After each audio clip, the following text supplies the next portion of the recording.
So this,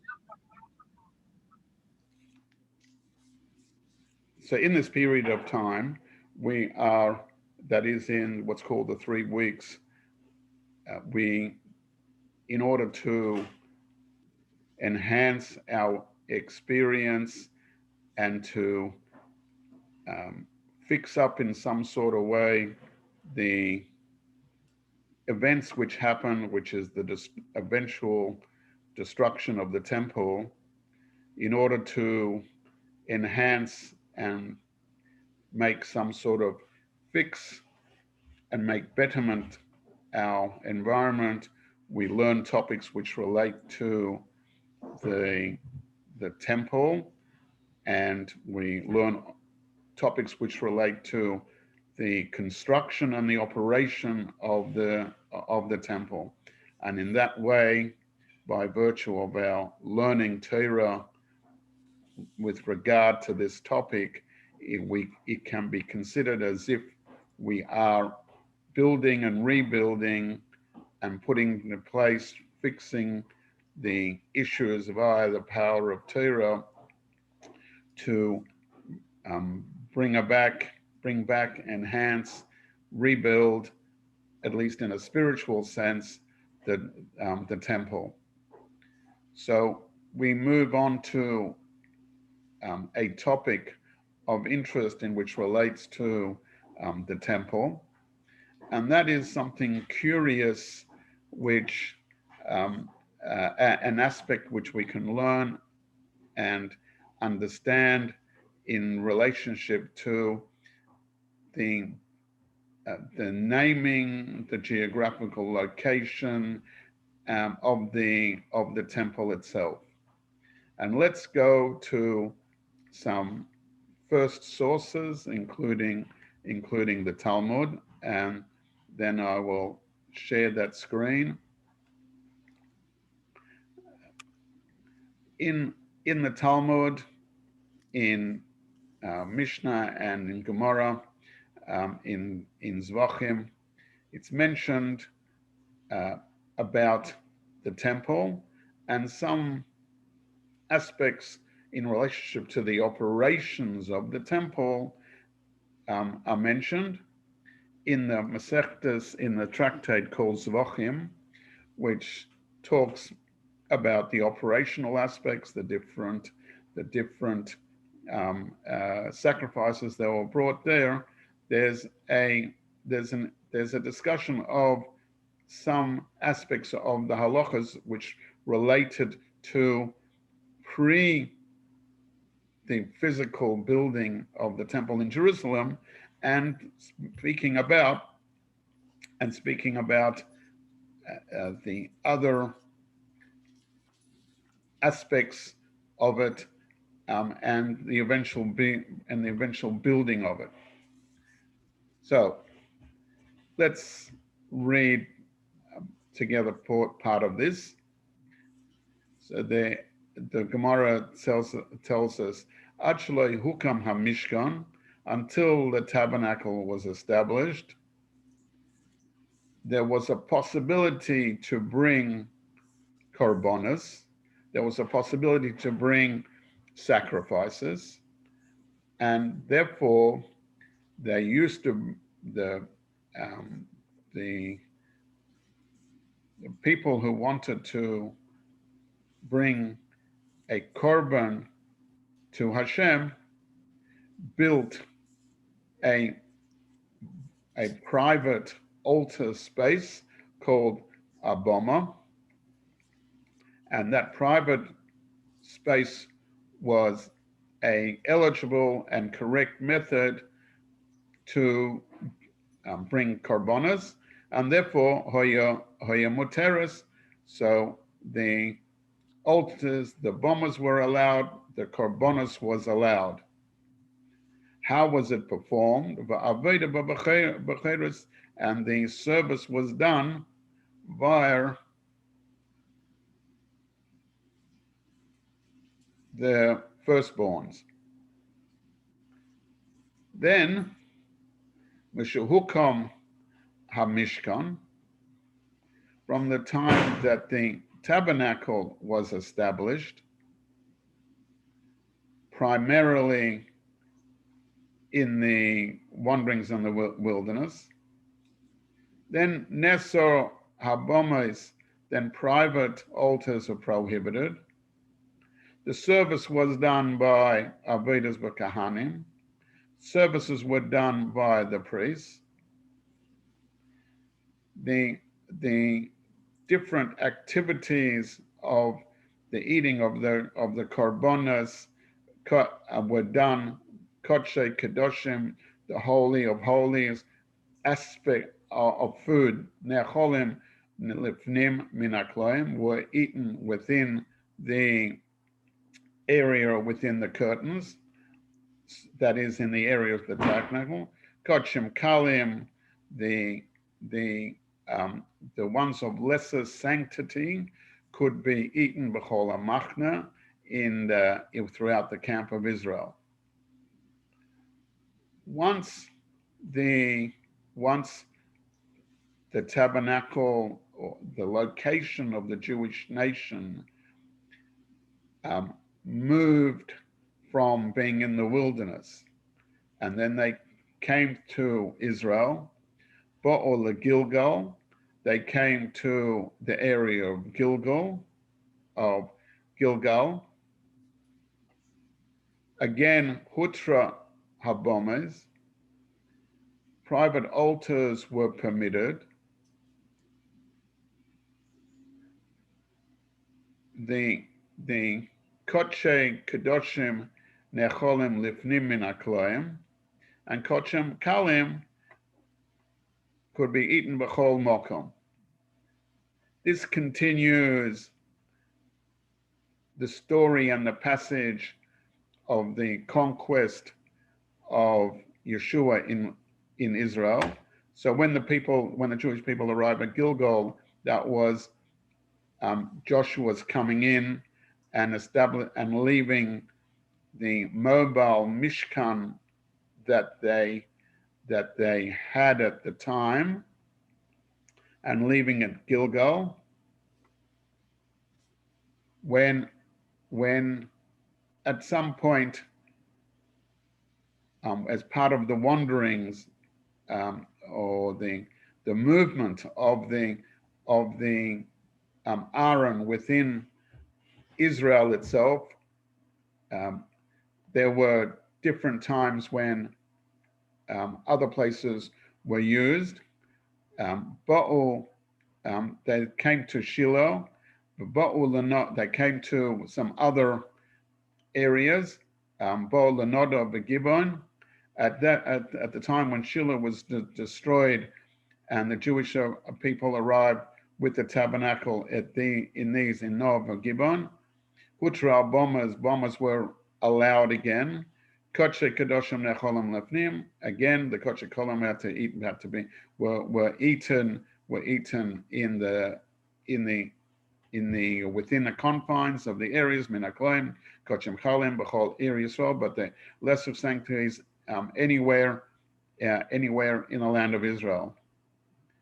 Then Ba'u Yerushalayim, when the Jewish people arrived in Jerusalem, Nesra Habomas, the usability of private altars has now become prohibited, and in fact, B'lo hoya lahem heter, they were no longer permitted in any sense whatsoever.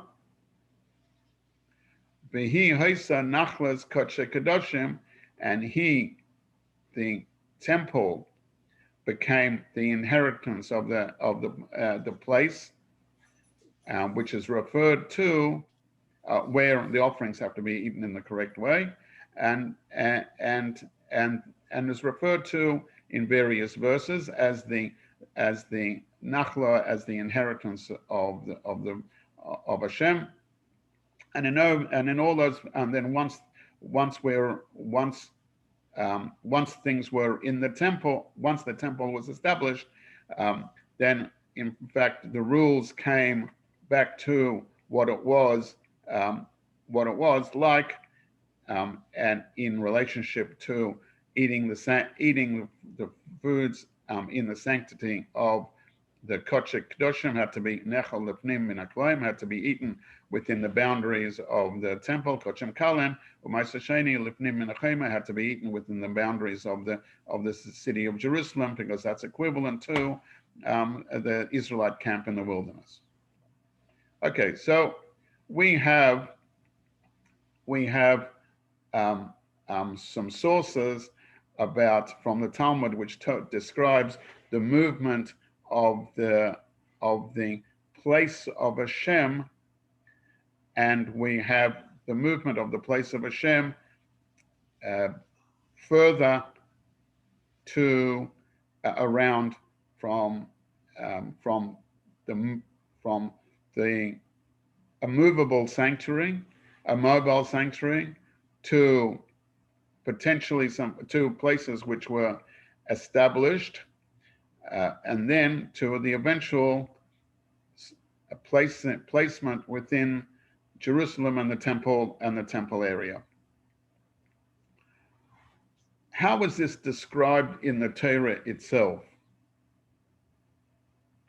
So we have the description that this is described in the Torah, that there are places of Hashem where we sacrifice, where we exist to Hashem, where we can communicate to Hashem, and in which place do we do it? What are the original verses? So in Devarim, we have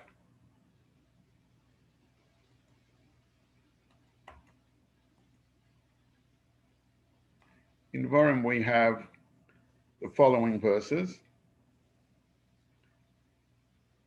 There's a description of going to the land of Israel, and Hashem says, Ki im ela mokom asher yivcha Hashem, and when you will come to the site which Hashem has chosen for you, over there, losum shemei shom, where he will establish his name there. Lishchana tidrashu ba'es shama, you will come there to communicate with the Lord, with Hashem. And there have esom, and there you will bring shama oilschom b'zivchechem b'es masrasechem, you will bring all your burnt offerings, sacrifices, tithes, etc. You'll bring all those objects that you have to bring. That is to say, what is the pertinent place that you go to? You go to the place the place where Hashem has chosen. Now, wherever the Oren was, is a place where Hashem chose to have the place to do the korbanos. It also says in a little bit further in chapter 14, something, and when you go there and you'll take your korbanos, etc. It says an expression again, the place where Hashem has chosen. Okay. So we understand that the place where Hashem has chosen is the operative place, and where the legal status of the doing of the korbanos is defined.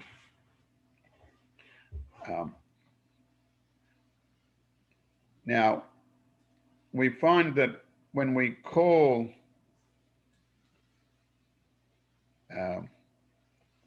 we find that there is when we call the Beis HaMeikdash, we are giving it a name, the Beis HaMeikdash, the holy place. And over there, then we call the temple the place of Hashem, and we see that the purpose of the temple is for a place for korbanos, a place for where we do the sacrifices and do what our requirements and what we need to do to connect to Hashem. So we have found that from the Gemara, we have found that there is some sort of differential in terms of the legal status and our activities that we do when we get to different places. We find there's some sort of sense of exclusivity, exclusiveness. We found that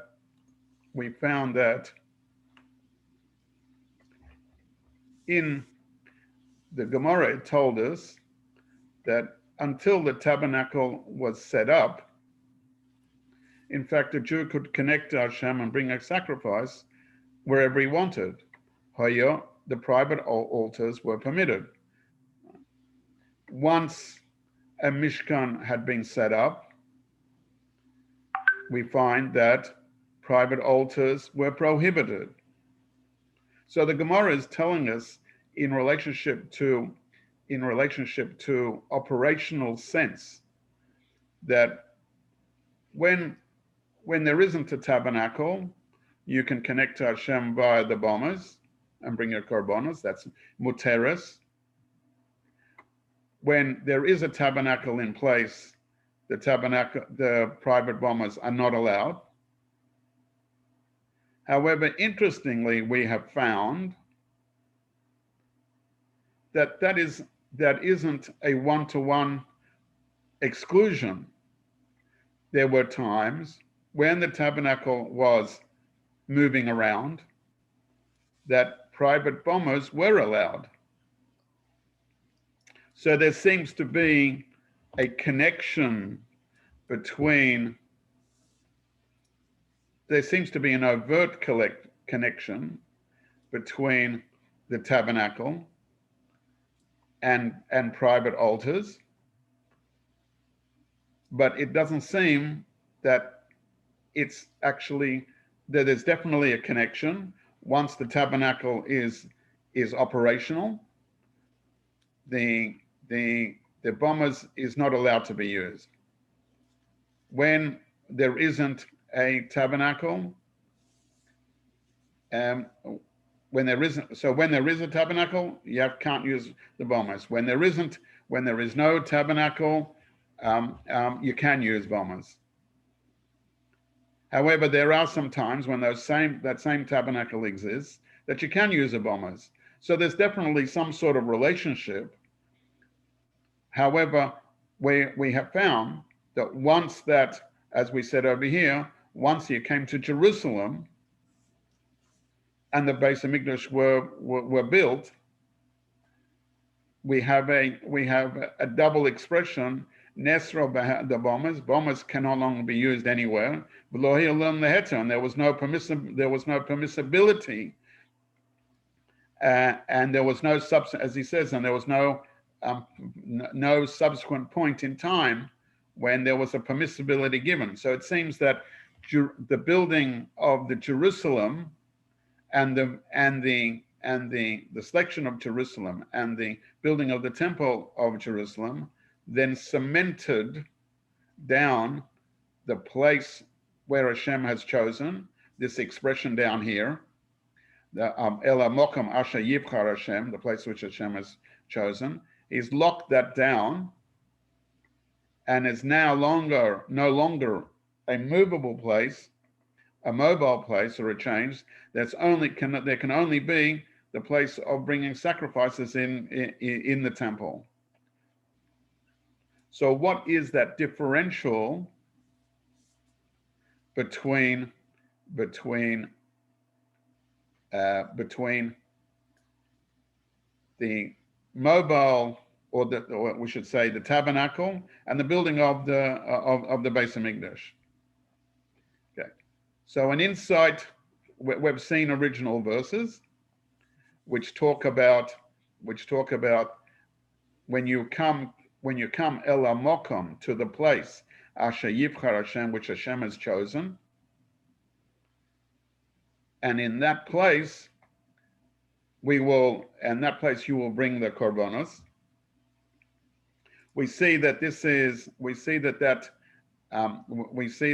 the place where Hashem has chosen, and there were multiple places where there was, that also has this is the derivative textual verse which tells us about the place. It seems that Hashem chose multiple places, but then the rules change. So what is the influences of it? Now, so to understand that, and to try to understand this connection better, we can look at the Rambam's Halachas, where he discusses the rules of the Beis HaMeikdash. He discusses the rules of the Hilchas Beis HaBechira, the chosen temple.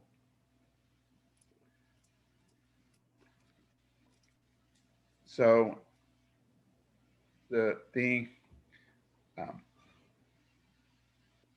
in the discussion of the Hilchas Beis HaBechira, section paragraph 2, he says, he gives us a historical perspective. Kivan shenichnas la'eretz, as soon as the Israelites entered Eretz Yisrael, hamidu hamishkan, they set up a portable sanctuary, a mishkan in Gilgal, and it stayed there for the Arba Esora Shonim, for the 14-year period Shekovsha that they fought the wars and divided it out, Shechilka, and divided out Israel to the various portions, to the specific tribes and their physical locations. Umishom, and from there, Ba'u l'Shiloh, from there they came to Shiloh, V'bonu sham, and built there, no longer a portable sanctuary. V'bonu sham, they built there, bayis, a housing, shel avonim, they built the sanctuary of stones. V'forsu yiriyos hamishkan olav, they spread the curtains of the Mishkan around it. But this house, did not have a roofing. This sanctuary in Shiloh lasted there for Shein Samach Tes 369 years.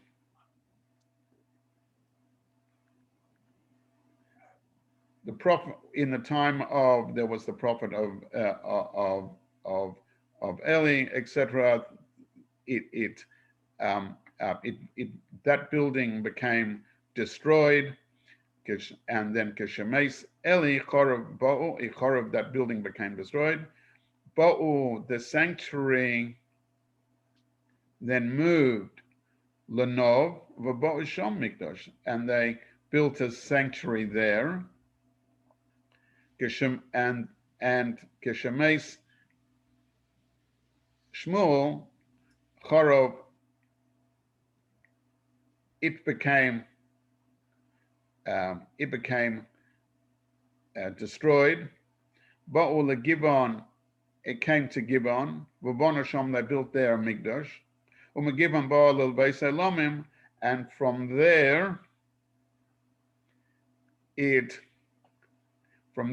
moved to the Jerusalem as a Beis Elomim, as a permanent sanctuary. And then he gives us the historical fact, that period of Nov and Gibbon was a 57-year period. And then the Rambam tells us a definitive expression. Kivan sheniba b'mikdash b'Yerushalayim, since the Mikdash was built in Misraim, from that point onwards, Nesra kol ha'makemes, all any other places, although they were places for the sanctuary, and even though they were places of a permanent nature, because there was a building there, nevertheless, Nesra kol ha'makemes, so all the other places, kulam nibnos behem bayis laHashem v'lakriv behem korban, any other place, is prohibited to build a permanent place, a building where you can bring korbanos.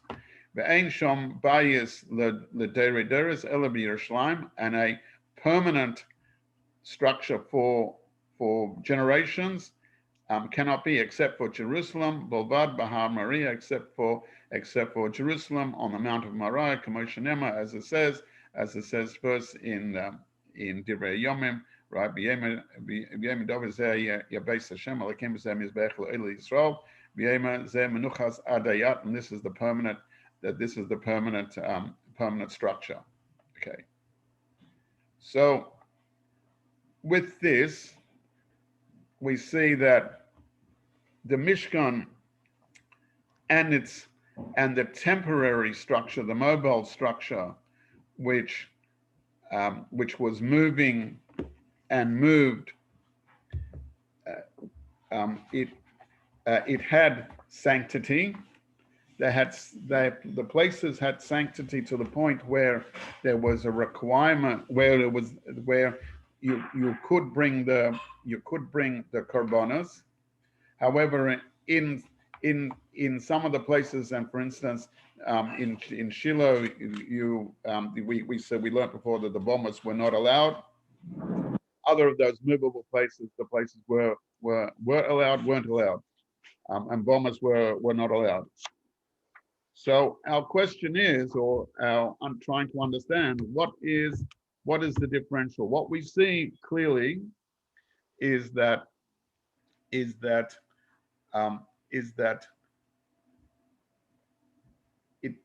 didn't necessarily have to do with, although there must be some sort of connection to the idea of bombers, but it didn't necessarily have to do with a permanent structure either. We talked about a mobile structure. We talked about so in the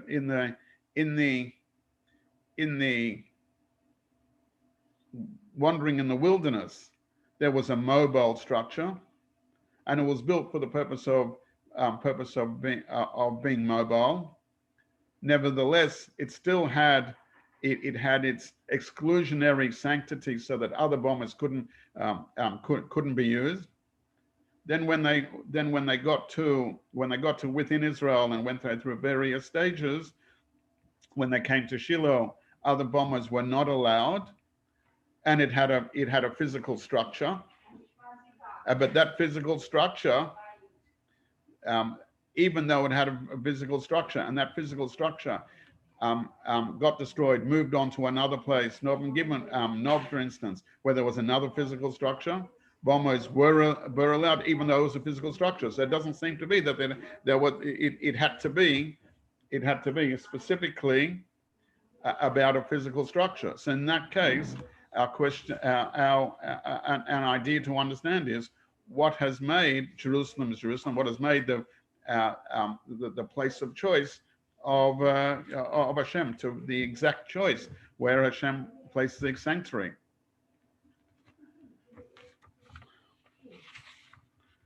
So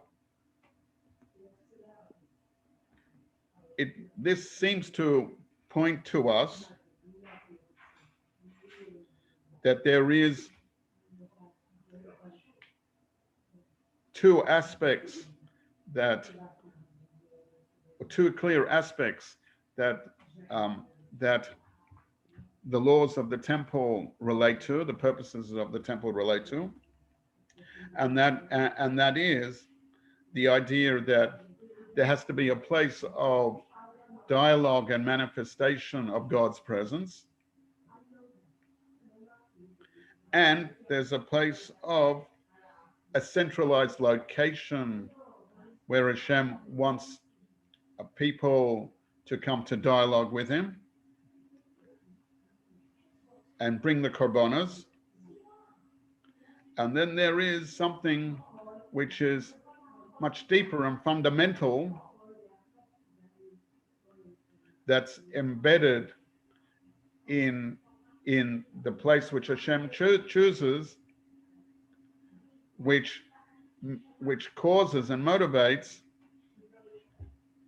that Jerusalem becomes the ultimate place, and no other place, and there can be no other place than that, the temple in Jerusalem. And how can we, and in what way can we understand that?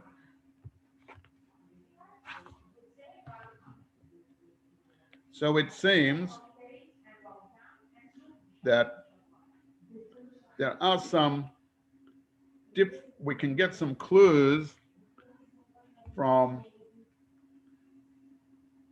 the wordings that are used in the verse, and to the differential of what's needed. It appears quite clear from our verses that there is some requirements, that there is a need for a place where we have a place where we can meet Hashem and do the requirements of the korbanos. There's also a place where we will continue to meet Hashem, but be a permanent place for Hashem, a place which is not going to, which doesn't change.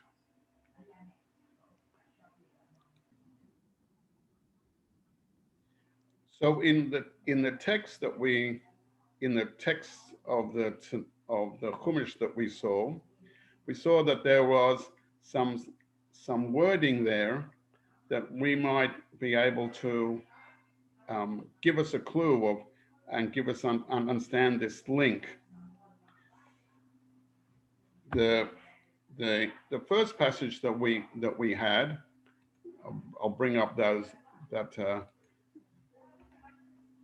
texts. In this text, our sages actually have a reference and say that when you come to the site, when you come to the place, ki imel hamokom asher yibchar Hashem, what Hashem chooses, and over there, losum shmei sham lishchen tidrash bos, you'll be able to bring your korbanos. That seems to teach us that this is there is a need for a centralized place within the corpus of our mitzvahs that we need to do, that we can bring Havei Sesham, that we'll be able to bring all our korbanos there. So when it seems so, and our sages say that this expression over here, this verse, this reverse refers to both Shiloh and Beis Elomim, or the Beis HaMeikdash. That this is a reference to both Shiloh and Beis HaMeikdash, because this is a place where you'll bring your sacrifices. And in fact, in the bombers, there wasn't a centralized place where you brought it. And we see that there doesn't seem to be a requirement that it has to be a physical place with a building or not, this place, the central place, this centralized place where you will bring your tithes, your burnt offerings, sacrifices, can be a specific place, but it different. So all those places that we mentioned before were places where were a centralized location where the Jewish people could bring their korbanos and have a community, centralized place to do the mitzvahs which were mentioned, which we do in the Beis HaMeikdash. It appears that the Beis HaMeikdash, however, the place of Jerusalem, not just because it's a specific entity and building, but because it has an enhanced value, and once established, has a permanent value. So where can we understand, or how can we understand that that difference? So we'll introduce a new verse that's not far from this location, which gives us a hint towards this idea.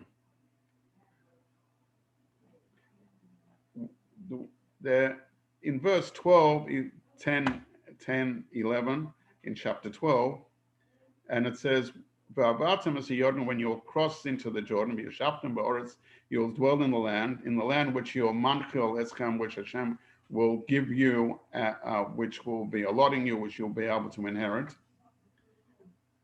and you'll become rested from all your enemies, and you will live in security.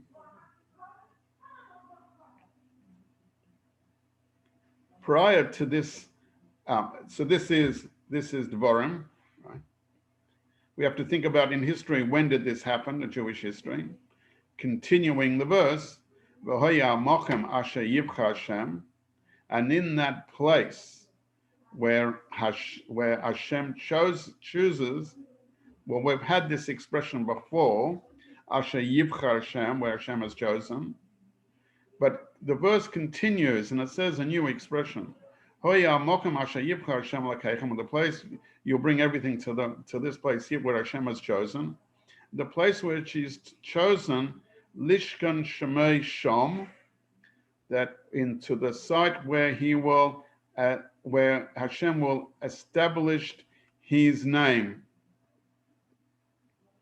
And then you'll bring all the other, you'll do all the regular tithes.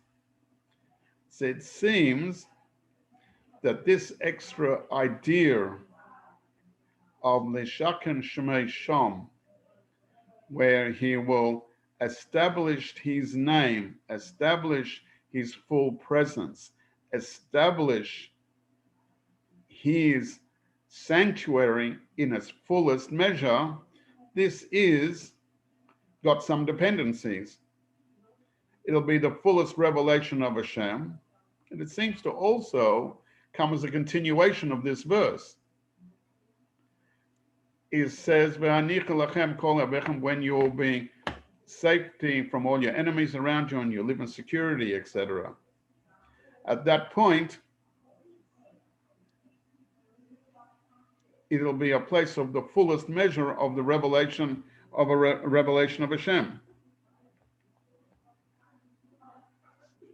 And it's not like the other places, which actually which are the verses prior to this one, where it says the expression is, but look at only to the side, but because the other nations do their sacrifices on top of mountain hills and mountains and hills, etc. But we'll go to this place. But But Jerusalem, the place where you come, is a place where Hashem wants Leshaken to dwell Shmei Sham. He wants to bring his name there.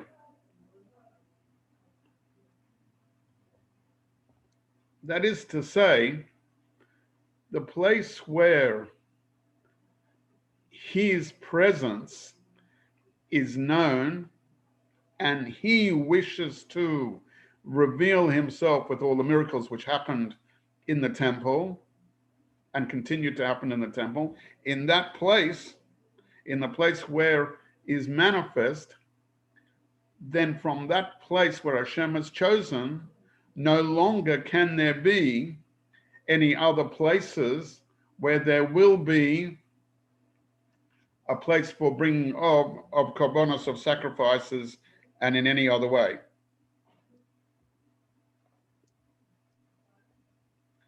So therefore, this differentiates itself to the verse which talks about Shiloh and the Mikdash and any of the other ones, which were either mobile, might have been a building, didn't have its complete entity of the place where Hashem wanted to put himself there, to locate himself, reveal himself there.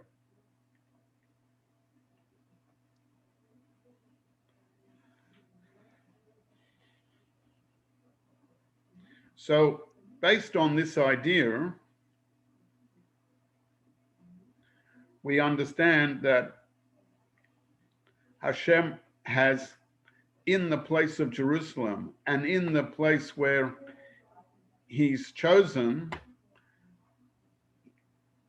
where we've used the word Yivchar Hashem, which gets repeated in the other verses. But what's unique about this verse is that Hashem says where he will choose to establish his name. Now, I want to make you understand why we use this expression Lishkan Shmei Sham. We speak about the idea of what is a name.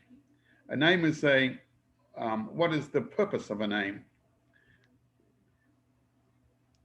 A name is, in some respects, a tag, a label. When I refer to myself, and when I refer to, and I think to myself, when I consider myself, I don't need a name. I know who I am. I don't need to refer to myself. I don't need to refer to myself as myself in any sort of way when I talk to myself. When there's another entity, when I, for instance, talk to you or talk to a crowd, or you want to discuss another person, we use a tag, we use a label, we use a name. Hashem makes his place where he will put his essence, his entity, what we can understand of him, in a place. So when we talk again about a name, it's only in a positive sense. This is a reference to something. This is a reference to, in this case, it's a reference to Hashem. We're referring to him in all his revealed aspects that Hashem reveals himself to us. And when we talk about a name, it's not an adjective, it's a name. We talk about the person, the object that we're talking about in all his characteristics. And then when we use the expression l'shachen, to dwell, like the name Shechina, this English is using it, says your God will choose to establish his name, but we use the idea of l'shachen like the idea of the Shekhinah, Yeah. a residing dwelling, that Hashem Shmei, his name, is dwelling in the temple. This teaches us that Hashem's presence, as we know him, dwells in this space, in this Beis HaMeikdash. And that once he's established and found this, and he has shown us this place where Hashem has chosen, where he is in full dwelling, then no other place is acceptable to find him there. So that means that this place, which is Mount Moriah in Jerusalem, in the Beis HaMeikdash, is the place which has the holiness of Hashem and continues to have the holiness of Hashem. And therefore, it is the Beis HaMeikdash, but it is the chosen one. And this is the place of full revelation of Hashem, and certainly was at the time of when the temple was functioning. Unfortunately, we're in the period of the 3 weeks, which is the cause of that no longer being there. But the level of holiness is there, and will come back in the period of the third temple, and it'll come back to this place. This understanding that we've now put together the permanency of the temple, we can see that this is hinted to in the words of Rambam as well. If we go back here and look at the introduction to the Rambam, we see that in the text, when we're talking about it, the Rambam refers to the Beis HaMeikdash, and with the name Mikdash, right? As starts number 3. As soon as the temple was built in Jerusalem, in Hebrew, Kivon Shenivna HaMikdash, once the Mikdash, the Beis HaMeikdash has been built, etc., then we go on to all the details about the temple. You can't bring any other korbanos in any other place, etc. So we see that we're referring to the temple as the Mikdash. We're also referring it to the Beis Elomim, the perpetual place, the permanent sanctuary. Now, interestingly, I'll show you something, a different indicator. When the Rambam is discussing the operational aspects of the Beis HaMikdash and its place, we've called it Mikdash. But the title of this section, which is the label and the tag, the name of this entire section, describing the building of the Mishkan, not necessarily its operation. When it's in its operational sense, it's called the Beis HaMikdash. But here, in terms of the building the place and defining it as the permanent place, we see that the Rambam refers it to Hilchas Beis Habechira, the chosen temple. So therefore, the Rambam is telling us by this tag, by this label, that the culmination of all the other verses that we had, that were the places where Hashem will choose, we said over here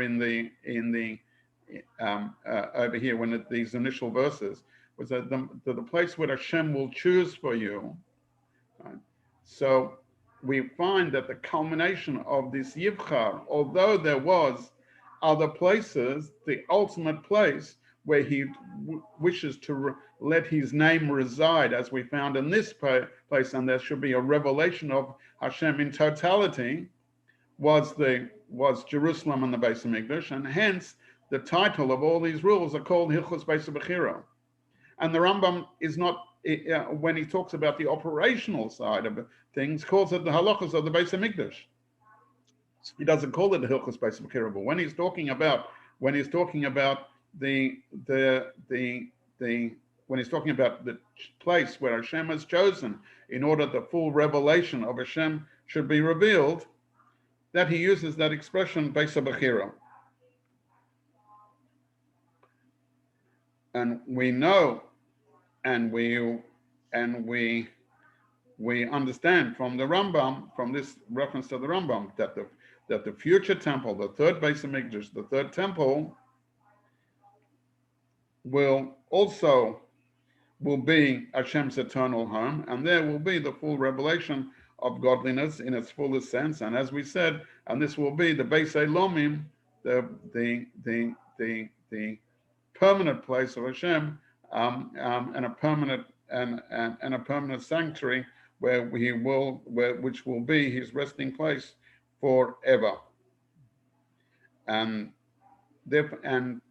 our study of the Beis HaMikdash and its rules and its movements and its eventual building will enhance and will contribute to the rebuilding of the Beis HaMikdash. And with that, we'll conclude for the evening.